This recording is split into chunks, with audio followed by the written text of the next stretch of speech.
Arratsaldeon, Ibon naiz, Bilbao Basketeko junior taldearen entrenatzailea, eta dakizuenez, aurreko asteburuan Ibaizabaleko Liga Femenina Biko entrenatzaileak bere dimisioa aurkeztu zuen. Horren ondorioz, Ibaizabaleko direktibak nire laguntza eskatu zuen, eta ordutik aurrera entrenatzaile berriaren bilaketa lanetan ari gara. Denboran tarte horretan, ni nabil talde nagusia zuzentzen, eta asteartetik taldearekin entrenatzen nabil. Guzti hau posible izan da Bilbao Basketek eta nire Bilbao Basketeko taldeko jokalariek niganako izan duten babesagaitik eta aurkeztu duten jarrera gaitik. Alde batetik, bi kluben arteko lankidetza baimentzagaitik eta bestetik bai, nik aldi berean bi taldetan entrenatzea ahalbidetzagaitik.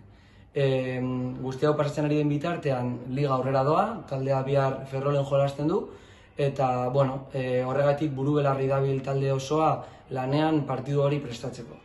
Horrez gain, nabarmentzekoa da jokalariek aurkeztu duten jarrera eta implikazioa, eta azkenik bai esango nuke berriro nire etxean egotea eta nire kluban egotea postasun handia ematen didala. Eta eskerrik asko guztioi.